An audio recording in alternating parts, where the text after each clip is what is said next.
It is time to expand minds through movies, TV, sports, and flicks. It is time to boldly go where no podcast has gone before. It is time for the Captain Talks Flicks.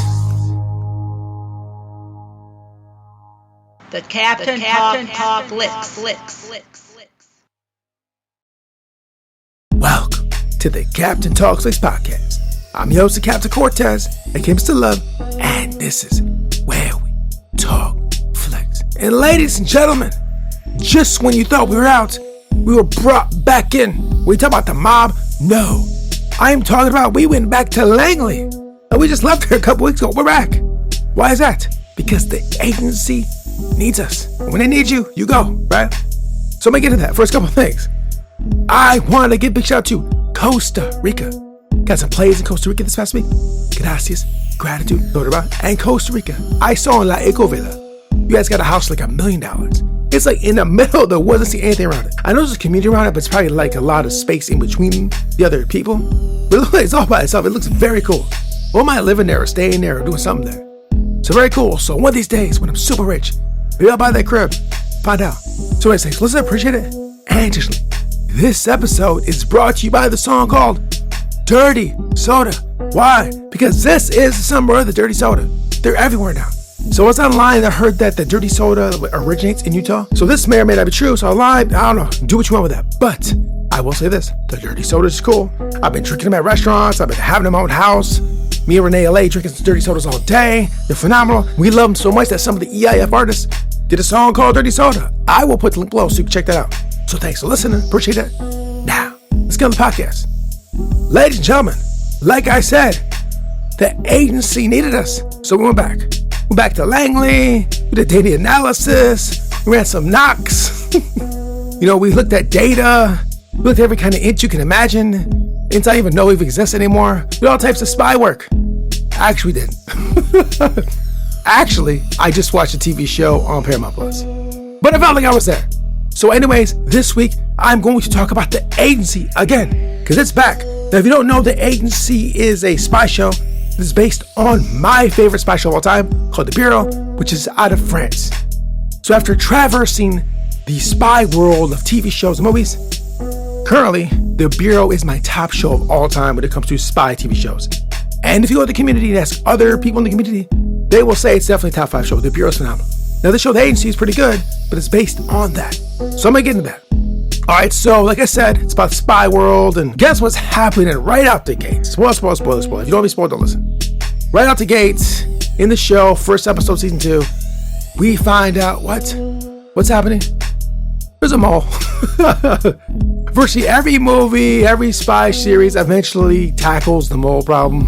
The mole is a very popular spy trope. So usually if you watch a spy show or watch a movie franchise long enough, usually a mole pops up. Sometimes right out the gate. It's kind of like Star Trek, where there's always an episode where they take over the ship or the space station, same kind of thing. Eventually there's always a mole. But what makes it very cool is how they find the mole. There's so many different ways you can find a mole, and that's what's the interesting part is how are they going to find this mole?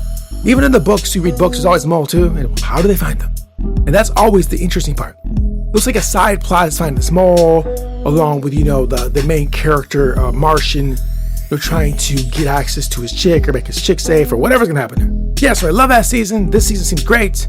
But what I want to do now is kind of get into some things the show I found interesting. And so as I'm watching the show, I found things interesting right out the gate. Let me get to that right now. Okay, first of all, in this episode, I believe revealed last season as well, we see that Martian, Michael Fassbender's character, is actually a double for another organization. Now, what's so surprised about this? This happens all the time. Now, if you read spy books, watch spy shows, spy movies, a lot of times American agents would be flipped and turned to become a double. When I say double, it means basically you work for, whatever agency, in this situation CIA, but you're also working for another agency at the same time. They call that a double. And a triple is like if you work for an agency, work for another agency, but pretending it's a whole big mess of mental crap. It's like watching time travel movies. With that being said, basically, Michael Fassbender's character, Martian, currently is a double, meaning that he works for the CIA, but he's also working for, this is the part we're talking about. So he's working for our brothers, the UK, yeah. So generally, in a lot of the spy media things I've seen, TV shows, movies, books, it's a rarity to see where a UK guy flips an American. Now, we flip UK guys all the time. I've seen many times in spy shows where we're flipping these guys. But it's rare to see the UK dudes flip, American. Now, we're considered to have a special relationship. When I say that, like the UK and the United States, because we kind of come from the same place, amongst other factors, I think World War II, World War I, all these other things, there's, quotation mark, a special relationship. And if you watch the James Bond movie or whatever shows, always talk about, it's a special relationship. It's a special relationship. And this has been going on since, like I said, way back in the early days where the OSS was created. So I'm going to go deep real quick. The UK had a spy agency for a long time, right? The long time they had the MI5, MI6, maybe under different names, but they already had all that. We Americans didn't technically really get into came to way after. Now, real quick though, I know George Washington had spies and all this, but officially an organization that did the work didn't come in creation until after the UK had all their stuff together. And if I remember correctly, the UK had a hand in creating our first spy agency, which I believe is the OSS. I have a book about it actually. And the OSS was the first iteration of a actually organized spy organization in the United States. And the UK had a big hand in help developing it, if I remember that correctly. And because of that, there's always that special relationship going way back. Now, because of that, generally, what you see in this show here is not really highlighted. Now, I'm sure in the world of spying for the last whatever years, there's been doubles on both sides. It's not publicized. But generally in the books, in the movies, the media, you don't see it that often, at least in my experience. Now, I'm going to go on the group chats, the only place I go to and ask that specifically. But I don't recall seeing it in a lot of things I've watched. But I've not seen it right everything. There's people out there that know way more about it than me, and there may be situations I've not seen. But in my world, I've not seen it often. So anyways, the fact that, the Brits, flipped Martian, got him as a double is kind of like, wow, it's unbelievable. I'm really shocked about that. Because like I said, the journey I've taken, I've not seen a lot. So that's one thing there. Now, additionally, too, Martian, who's heavily versed in the world of spying and all this, right? It knows how this works, is able to get flipped, right? But the reason that being is he's so much in love with the woman he met, right? The power of love, like they say, the Huey Lewis knew, is what got Martian to go ahead and become a double. Now, a lot of times you try to get someone to flip or become a double or do something you want, they do push buttons of vulnerabilities. And love is a strong one. If you love a human being, whether it's platonic or romantic, it's a strong button to push, not just in spy world, but in general. In business, and anywhere you can think of, when people want to push buttons, yeah, family's the way to go, or loved one's the way to go. Yeah, it is. It's not pretty, it's not sexy, but it kind of is true. And people might use it to try to gain advantage in language, in spy world, in the business world, and any kind of world you're in. So just be mindful of that. Now, Martian should know this. What he does know is he doesn't care. He's so deeply in love with that woman, he went ahead and flipped for her. Like, straight up, that is the power of love. So know this, to be very careful. At least that's my interpretation of it. So that is absolute crazy. But I think in the bureau they flip Martian, but he's from France. And so the Brits flip him. So it was not a big deal to me because I don't even know how that works. But in America, United States, where the Brits flip the American, that is crazy. Anyway, so I found that very interesting. Now there's countless other things I want to get into. There's so much happening here, but the other thing I want to get into is this as well. Now in the opening scene of the season, you see that Martian's flipped. And Martian's trying to gain intel. He's in the offices, walking around, gather data, and getting this information. And he's gaining it so he can share it with the Brits, like I just told you. Now, the method he uses is one I've not heard popularized that much or seen that much in the books I've read, media read.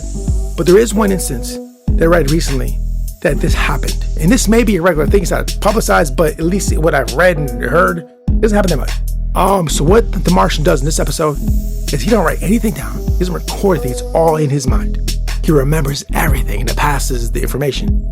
Now that's the true unhackable way to pass information. And I've heard in that world it's not done that much because it's very hard to do.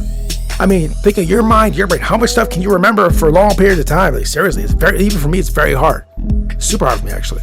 But in this episode, we see that, the Martian goes in there, gets some information, memorizes it, and then passes it on.